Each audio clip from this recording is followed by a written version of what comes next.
kita merendahkan diri di hadapan Tuhan, kita berdoa mohon pimpinan kuasa Roh Kudus. Kita berdoa. Saat ini ya Tuhan, kami mempersiapkan kehidupan kami untuk menerima berkat firman Allah di dalam kehidupan kami.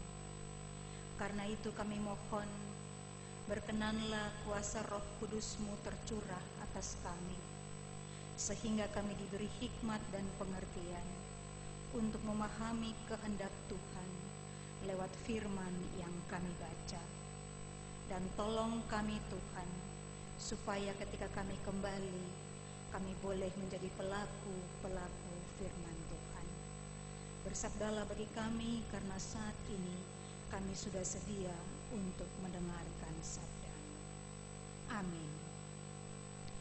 Jemaat Tuhan, pembacaan Alkitab bagi kita bersama di sore hari ini terambil dari Roma pasal 6 ayat 1 sampai ayatnya yang ke-14.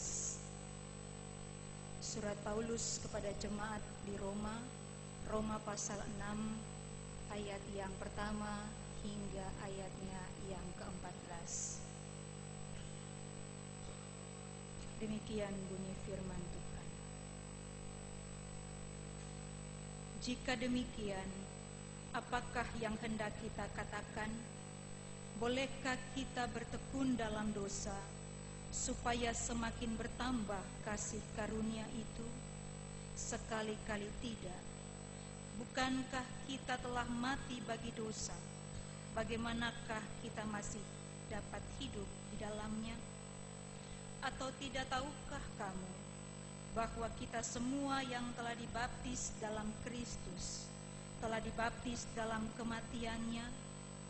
Dengan demikian, kita telah dikuburkan bersama-sama dengan Dia oleh baptisan dalam kematian, supaya sama seperti Kristus telah dibangkitkan dari antara orang mati oleh kemuliaan Bapa, demikian juga kita akan hidup dalam hidup yang baru. Sebab jika kita telah menjadi satu dengan apa yang sama dengan kematian-Nya, kita juga akan menjadi satu dengan apa yang sama dengan kebangkitannya. Karena kita tahu bahwa manusia lama kita telah turut disalibkan, supaya tubuh dosa kita hilang kuasanya, agar jangan kita menghambakan diri lagi kepada dosa. Sebab siapa yang telah mati, ia telah bebas dari dosa. Jadi jika kita telah mati dengan Kristus, kita percaya bahwa kita akan hidup juga dengan Dia. Karena kita tahu bahwa Kristus sesudah Ia bangkit dari antara orang mati, tidak mati lagi. Maut tidak berkuasa lagi atas Dia. Sebab kematiannya adalah kematian terhadap dosa, satu kali untuk selama-lamanya, dan kehidupannya adalah kehidupan bagi Allah. Demikianlah hendaknya kamu memandangnya, bahwa kamu telah mati bagi dosa, tetapi kamu hidup bagi Allah di dalam Kristus Yesus. Sebab itu, hendaklah dosa jangan berkuasa lagi di dalam tubuhmu yang fana, supaya kamu jangan lagi menuruti keinginannya.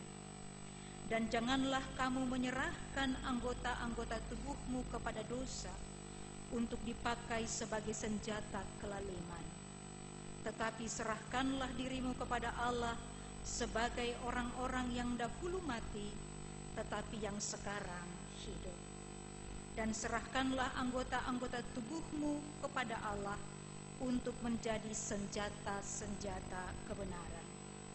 Sebab kamu tidak akan dikuasai lagi oleh dosa, karena kamu tidak berada di bawah hukum Taurat, tetapi di bawah kasih karunia. Berbahagialah orang yang mendengar firman Tuhan serta memeliharanya. Haleluya. Haleluya, haleluya,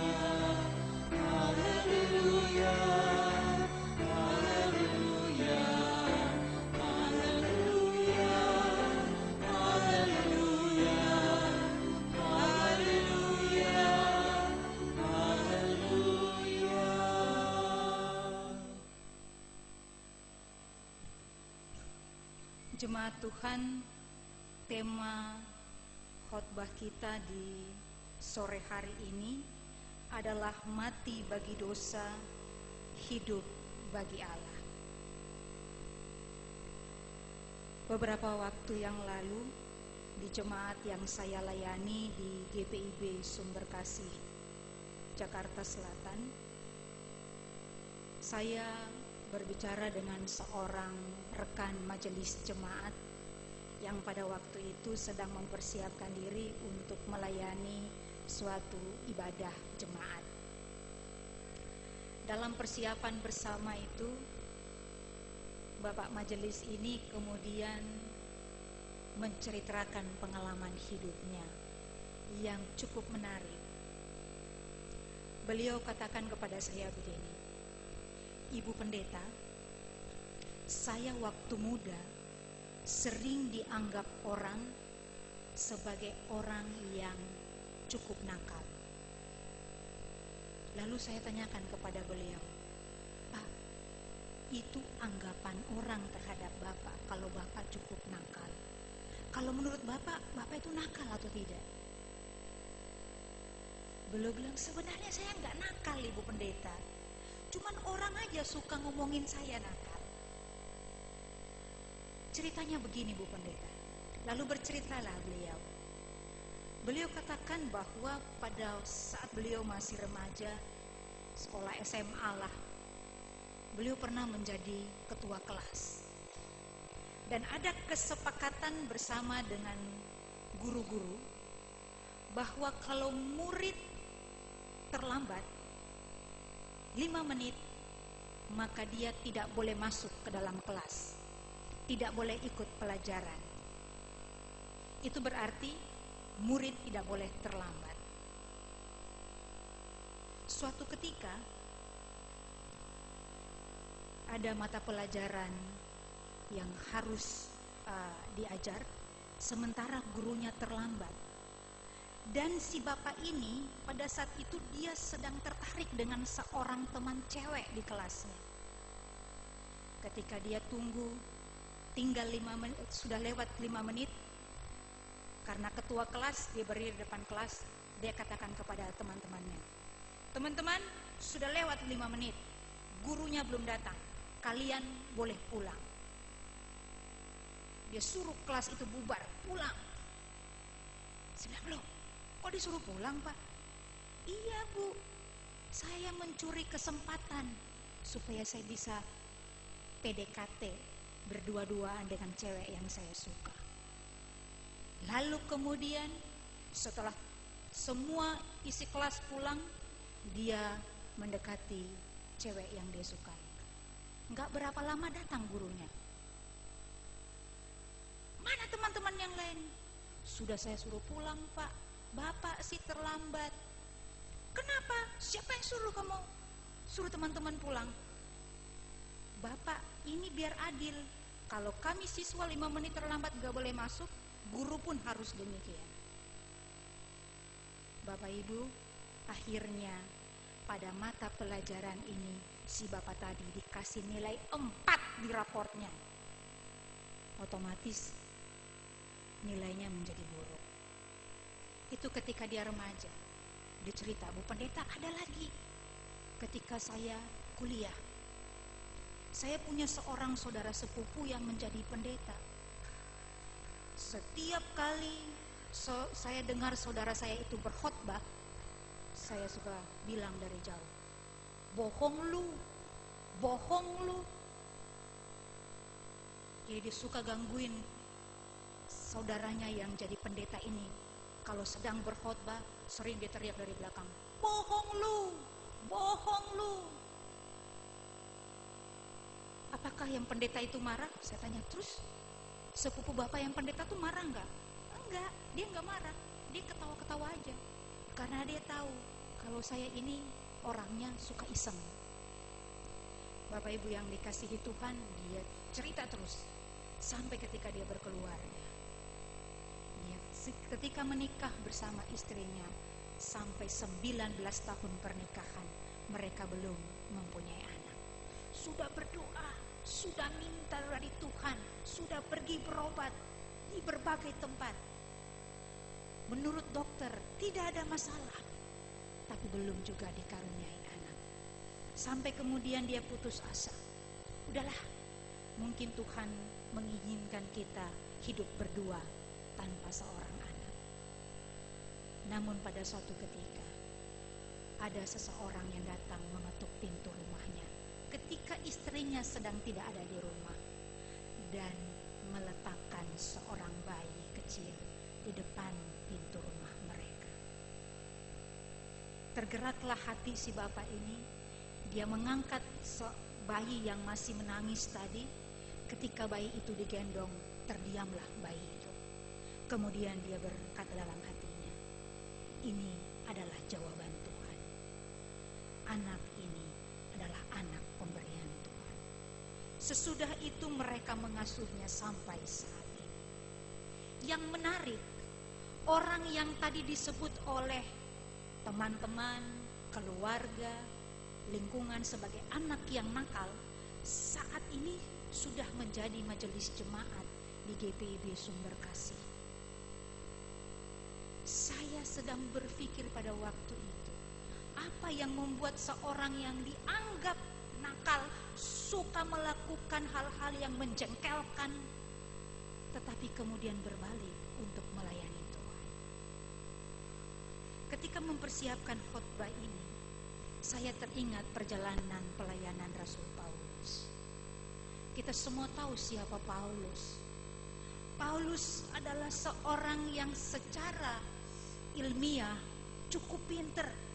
Dia orang pandai. Dia sangat membanggakan dirinya. Dia murid kesayangan guru besar Gamaliel. Tetapi Paulus sangat membenci pengikut Yesus. Dia selalu berupaya untuk membinasakan semua orang yang mengikut Yesus atau yang mengakui Yesus sebagai Tuhan dan Juru Selamat. Namun pada peristiwa di depan pintu gerbang kota Damsyik, terjadi perjumpaan antara Allah dan Paulus. Maka Paulus mengalami suatu perubahan. Dari orang yang membenci Allah, dari orang yang hidup untuk melakukan hukum Taurat, berbalik 180 derajat menjadi pelayan Yesus Kristus. Memberi diri, memberi waktu, memberi semua yang ada pada dirinya untuk menjadi pelayan Yesus Kristus. Memberitakan Injil damai sejahtera Allah. Walaupun di sana sini ada penolakan, walaupun di sana sini ada tantangan, tapi tidak membuat Paulus mundur dari pelayanan dan kesaksian. Bapak Ibu Saudara yang dikasihi dalam Tuhan Yesus Kristus, firman Tuhan yang kita baca bersama di sore hari ini merupakan tulisan Paulus kepada jemaat Tuhan yang ada di Roma untuk meneguhkan iman dan percaya mereka bahwa sebagai orang-orang yang telah dipilih dan yang telah mengalami pembenaran di dalam kasih karunia Yesus Kristus, maka selayaknya lah mereka hidup di dalam kebenaran Allah itu. Kasih karunia yang merupakan anugerah keselamatan itu bukan merupakan usaha manusiawi, bukan persoalan bagaimana kita mempraktekkan suatu pembenaran hidup, tetapi semata-mata hanya karena kemurahan yang dikerjakan Kristus di dalam kehidupan umatnya. Tidak ada seorang pun yang benar, seorang pun tidak.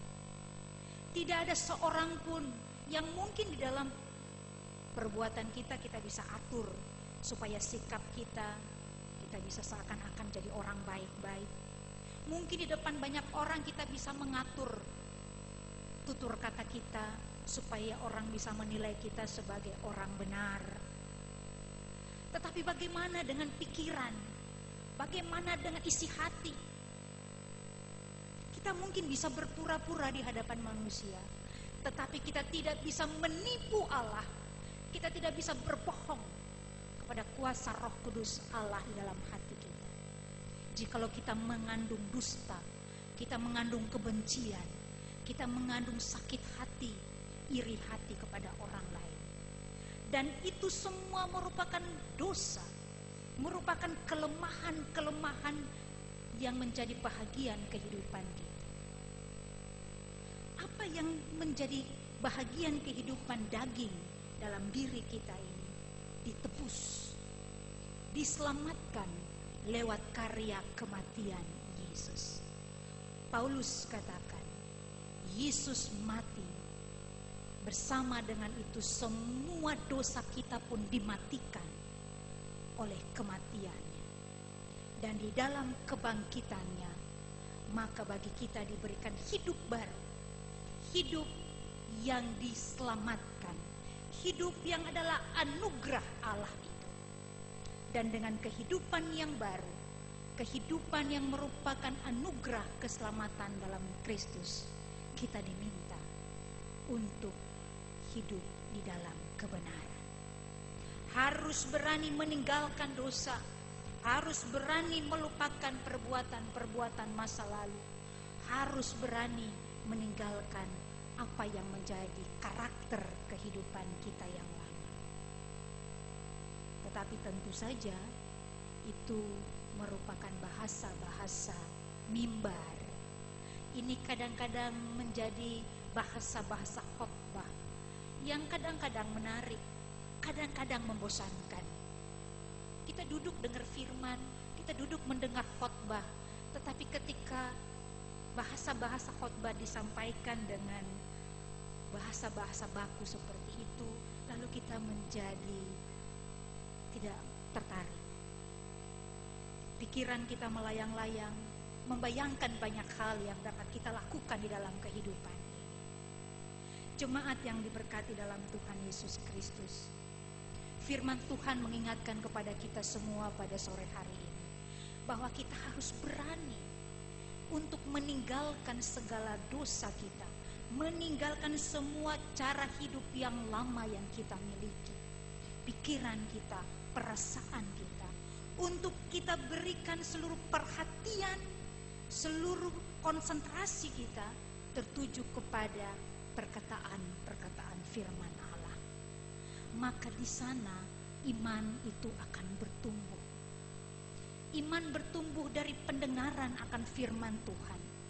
Dan ketika iman itu bertumbuh dalam hati kita, maka Roh Kudus akan menolong kita untuk melakukan apa kata Tuhan di dalam kehidupan ini. Namun persoalannya adalah kadang-kadang kita tidak mengalami pertumbuhan iman. Banyak orang Kristen menjadi Kristen secara keturunan. Banyak orang Kristen yang menjadi Kristen di dalam keluarga, tetapi tidak mengalami pertumbuhan kekristenan di dalam perilaku kehidupan. Sehingga dari kecil, remaja, pemuda, sampai menjadi orang tua, kita tidak mengalami suatu perubahan hidup, tidak mengalami suatu peningkatan gaya hidup yang semakin baik. Biasa-biasa saja, lurus-lurus saja, aman-aman saja menurut kita. Tetapi sementara pertumbuhan iman kita tidak menunjukkan sesuatu perubahan apapun. Bapak Ibu yang dikasihi Tuhan, kita semua punya BB ya, BlackBerry ya. Bapak Ibu, kalau misalnya BB kita baterainya sudah habis, kita harus ngecas, kita akan tekan tombol off-nya supaya kita bisa mencas lagi BB kita. Ketika kita tekan tombol off-nya untuk mematikan, lalu kemudian di layar itu ada muncul tulisan. Tulisannya bagaimana? Tulisannya bilang begini, tekan apa saja untuk membatalkan. Artinya kita tekan tombol apa saja, kemudian tidak jadi mati, maka handphone itu akan hidup kembali. Atau mungkin kita mau ibadah, diminta tadi handphone dimatikan. Kita mau matiin handphone atau matiin BB kita, kemudian akan muncul tulisan tekan tombol apa saja untuk membatalkan, maka tidak akan jadi mati. Saya berpikir bahwa seringkali kita seperti itu. Ketika kita berniat, ketika kita berkeinginan untuk mematikan, untuk melupakan karakter-karakter, kebiasaan-kebiasaan kita yang lama, kita ingin menjadi benar, kita ingin menjadi orang baik-baik, tetapi kadang-kadang ada saja godaan yang membuat kita kembali untuk melakukan dosa. Ada saja cobaan yang membuat kita kembali untuk menjadi hamba dosa, melayani kesalahan, melayani dosa dalam kehidupan kita. Dan godaan-godaan itu bukan godaan yang berat, yang ringan-ringan saja, tetapi kita akan sangat mudah terpancing, kita akan sangat mudah kembali untuk melakukan dosa. Seringkali saya kalau lihat orang yang punya kebiasaan merokok, Bapak Ibu, saya tidak katakan bahwa merokok itu berdosa. Tetapi kalau kita lihat orang yang sudah biasa merokok, lalu kemudian disuruh entah sama pacarnya, entah sama istrinya, atau sama dokternya, Pak, bisa nggak berhenti merokok? Pertama pasti garuk-garuk kepala. Aduh, susah nih berhenti merokok. Tetapi mau berusaha supaya bisa berhenti merokok. Tapi begitu ada masalah sedikit, begitu ada persoalan sedikit di tempat pekerjaan, di gereja atau di mana saja, lihat temannya yang pegang rokok, bagi dong rokoknya, merokok lagi, ya kan? Godaannya bisa seperti itu. Kita ingin menjadi orang baik-baik, kita ingin menjadi orang benar dalam hidup ini, kita ingin melakukan apa yang Tuhan kehendaki. Tetapi kadang-kadang ada godaan-godaan di sekitar kehidupan kita. Dan jikalau kita tidak kuat untuk menolak godaan itu, maka kita akan kembali jatuh, terjerumus di dalam kuasa dosa. Kita akan kembali melayani dosa di dalam kehidupan kita. Jemaat yang dikasihi dalam Tuhan Yesus Kristus, ayat yang ke-12 dari pembacaan firman Tuhan bagi kita di sore hari ini katakan, sebab itu hendaklah dosa jangan berkuasa lagi di dalam tubuhmu yang fana, supaya kamu jangan lagi menuruti keinginannya. Dan janganlah kamu menyerahkan anggota-anggota tubuhmu kepada dosa untuk dipakai sebagai senjata kelaliman. Kita diingatkan bahwa hidup kita, tubuh kita telah dimenangkan oleh Kristus untuk kemuliaan Allah. Jangan lagi kita mau menyerahkan tubuh kita, menyerahkan hidup kita untuk menjadi hamba dosa. Tetapi sebaliknya, kita harus menjadi hamba Allah, menjadi hamba Tuhan di dalam seluruh perilaku kehidupan kita. Namun tentu saja ini hal yang sulit kalau kita tidak mengembangkan kehidupan spiritualitas yang baik di dalam kehidupan kita bersama. Kalau kita tidak terus mendekatkan diri dengan Tuhan, kalau kita tidak mengalami perjumpaan-perjumpaan dengan firman Allah, maka akan sulit bagi kita untuk diingatkan, untuk dikuatkan melakukan apa yang Tuhan kehendaki. Kehidupan spiritualitas orang Kristen harus sering diasah. Kehidupan spiritualitas orang percaya harus sering dipertajam, supaya kita boleh menemukan kehendak Allah dan dapat kita terjemahkan di dalam kehidupan kita sehari-hari. Dan biasanya ketika kita mau mengalami suatu pertumbuhan spiritualitas, maka kita diperhadapkan dengan tantangan. Bapak Ibu, mungkin sudah ada yang tahu bahwa dalam pedang samurai milik orang Jepang itu, Bapak Ibu lihat, kalau begitu pedang itu dikeluarkan dari sarungnya, bunyinya set. Dan sampai kalau ketika dia dikeluarkan dari sarungnya, satu kali dia tebas, tas, putus, lewat. Kenapa? Karena di dalam sarung samurai itu ada batu asa. Jadi di samping-sampingnya tuh dibikin semacam ada batu asa. Jadi ketika pedang itu dikasih masuk, dia diasah. Dikeluarkan, tarik, seret, dia diasah. Masuk, sek, diasah. Keluar, sek, diasah. Jadi diasah terus. Sering dipergunakan, sering terasah itu pedang. Dan semakin sering dipergunakan, dia akan semakin tajam. Spiritualitas orang Kristen harusnya begitu. Diperhadapkan dengan tantangan, diasah untuk mengalami ketajaman hidup.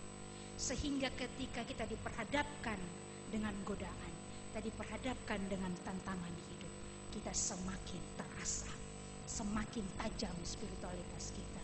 Kita semakin menjadi orang-orang yang dapat dipakai sebagai senjata-senjata kebenaran Allah.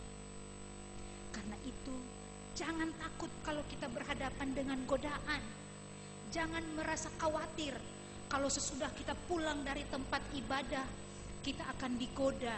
Kita mungkin dalam perjalanan pulang macet, ya, kita kesel, kita marah. Biasanya macet itu membuat orang gampang emosi, membuat orang gampang marah. Dan kalau tidak sabar, kita bisa mengumpat, kita bisa marah-marah, marah sama istri, marah sama anak. Ya. Kadang-kadang macet membuat kita terlambat sampai ke tempat tujuan, kita emosi dan seterusnya. Bapak Ibu sadar dan tidak sadar, segala situasi yang terjadi di sekitar kehidupan kita sedang mengasah spiritualitas kita, supaya kita semakin sabar, kita semakin lebih mengandalkan diri, kita semakin melayani kehendak Tuhan lewat perkataan kita, lewat tutur kata kita. Sehingga ketika kita keluar dari ruang-ruang ibadah, ketika kita selesai menerima firman Tuhan, lalu kita kembali dalam hidup sehari-hari. Ketika saudara dan saya berjumpa dengan tantangan hidup ini, ketika kita berjumpa dengan permasalahan, kita harus melihat bahwa tantangan, masalah, cobaan-cobaan yang menggoda iman kita itu menjadi suatu batu asah untuk mempertajam spiritualitas kehidupan kita, supaya kita semakin menunjukkan karakter anak-anak Tuhan di dalam kehidupan kita setiap hari. Jangan tantangan, jangan godaan membuat kita kembali terjerumus di dalam dosa. Jangan tantangan, jangan godaan membuat kita kembali menjadi hamba-hamba dosa. Tetapi kita harus mengalahkan tantangan, mengalahkan segala cobaan tadi. Pertama, dengan firman Tuhan.